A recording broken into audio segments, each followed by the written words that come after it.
Thank you very much. It is a pleasure to be here, and it is an honor to be in Patrick Henry territory. At the heart of the Commonwealth of Virginia, the home of presidents, where I am proud to endorse the next president of the United States, Senator Ted Cruz, for that office.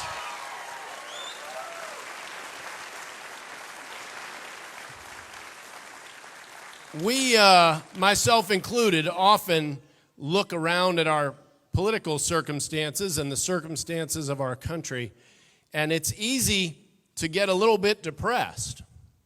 But on March 23rd, 1775, when Patrick Henry was calling for revolution, he was doing it against the most powerful nation in the world, with no military to speak of on their side, no track record, but a firm commitment to what are now the first principles of this country, which they acknowledged and we acknowledge come from God himself. Am I right?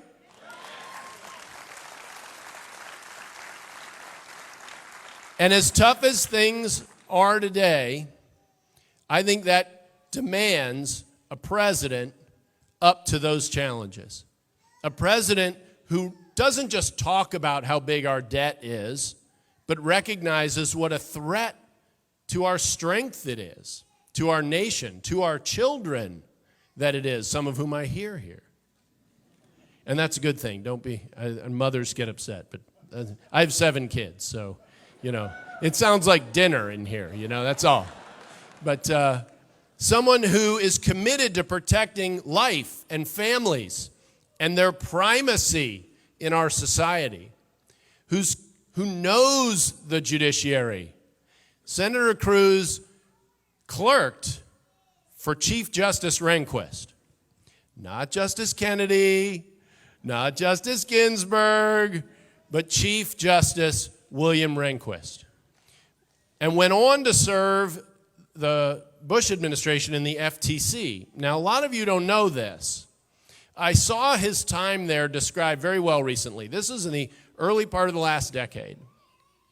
It was as if Milton Friedman were writing policy for the FTC. That's how I saw it described recently. Isn't that the kind of person you want running for president? That's the kind of person I want.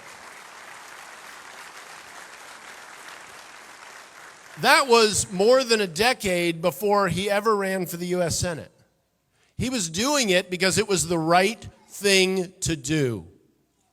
And wouldn't it be nice to have that in a president? It's quite a contrast with today. Quite a contrast. He then went on to be the Solicitor General of Texas. Obviously, being an Attorney General, I have an affinity for Solicitors General, and he did an unbelievable job there. He had some of the most extraordinary cases before the Supreme Court during the last decade, and he won them. He won them. Wouldn't you like to win? I want to win, and I am proud to be endorsing a winner. Because of some of those wins, the 10 Commandments sit at the Capitol in Texas today. Because of one of those wins, an unbelievable international case where others were trying to stop Texas from utilizing their death penalty. Now, whatever you think about the death penalty, I think each state should decide what they think about the death penalty. Texas has decided. And don't mess with Texas. And that was what they were trying to do. Well, and they went all the way to the Supreme Court. They made a federal case out of it, as they say. The Medellin case. Anybody ever heard that name? Remember the cartel by that name? They were trying to stop Texas from executing someone associated with that cartel. Well, it had the same name anyway. And this international interference with Texas's own business was stopped in the Supreme Court by none other than now Senator Ted Cruz. How about that? American sovereignty. I tease then Attorney General Abbott, now Governor Abbott, and their current Attorney General Ken Paxton that I tell them, you guys in Texas act like you're a country just because you were. And they still act that way. Well, we need that kind of leadership for this country. And I hear an awful lot of good things out of a lot of candidates right now. We have what I consider to be the best field of candidates since I've been able to vote. Now, I came of age just after Reagan was reelected, so I didn't get a shot at voting for Reagan. If we could have spread this field across all those elections, I'd have someone better to vote for in every election for president than I actually had. And yet, when I look for all of the things like a commitment to life and family and a commitment to fixing our judiciary, which is sorely in need of fixing, who will fight the establishment in Washington, which is so much a source of all of our problems.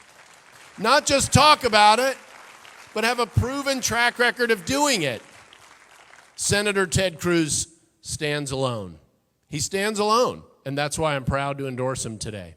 That's why I'm proud to endorse him. He has also been in other fights that we want our people in, that we want our so-called leaders to be engaged in, that they promised us they would engage in. You remember all those promises? And then they crossed the Potomac. What happened?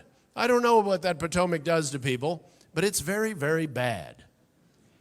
Well, I think Ted went around. He didn't cross the Potomac because it didn't happen to him. And there are a few others up there like that, but he is the leader. He is recognized as the national leader. People in the House who are good, our allies in the House recognize Ted Cruz as a national leader in contending with the Washington establishment.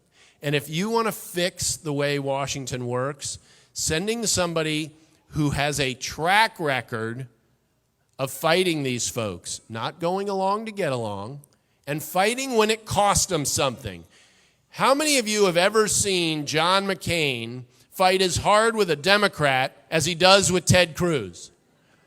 I've never seen it. Have you ever seen it? Or Mitch McConnell. Has he ever fought as hard with Democrats as he does with Ted Cruz? No. And yet, fight after fight, Ted is where we need him to be. He is where we need him to be. He's where America needs him to be.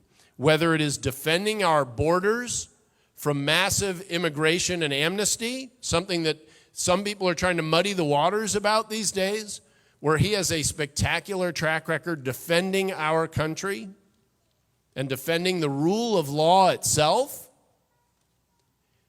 And that is, I will say, it's a great field of candidates, but that's a rare thing among these candidates.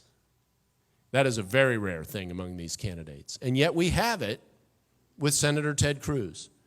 We don't have to compromise. How many of you have, helped some candidate in the past and said, oh, this is all there is left, he's less bad than the other guy? Yeah, woo, there's enthusiasm, huh? I want a candidate who I know understands the Constitution. I want someone who knows why they're a conservative, who understands natural law and understands that it is the cornerstone, and it's in the Declaration of Independence, the cornerstone of our country, and it is worthy of protection and of fighting for. That's what I want in a president. Is that what you want in a president?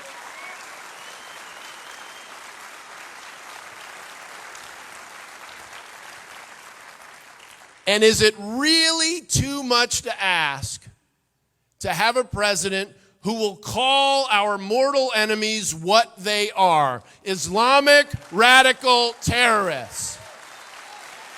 Is that too much to ask?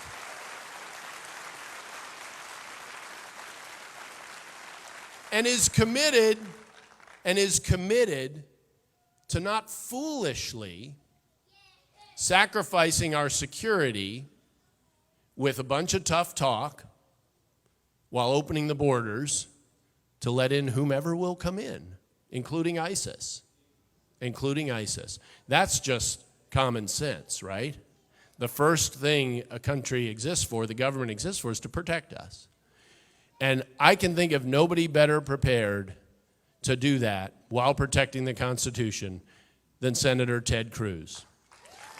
Now, we've got a video we're going to show here before the senator comes in, and then we're going to hear from Senator Ted Cruz himself. So it's an honor to be here with you all today, and I don't want anybody to leave. Oh, sorry. I know they want me to wind up, but I'm going to tell you one thing. I did something today that I've never done before, and this is not like a 1,000-person confession. But it's because this election is so important. And I mean like 1776 important. This is the precipice, folks. We got to win this or we may never recover. I maxed out to Senator Ted Cruz today. I have never, ever done that before for any candidate for federal office, ever. And many of you know how cheap I am. That hurts. But that's how much is at stake. I want to ask you to give till it hurts. I'm hurting up here as I stand here. It hurts, but it's so important. It is so important.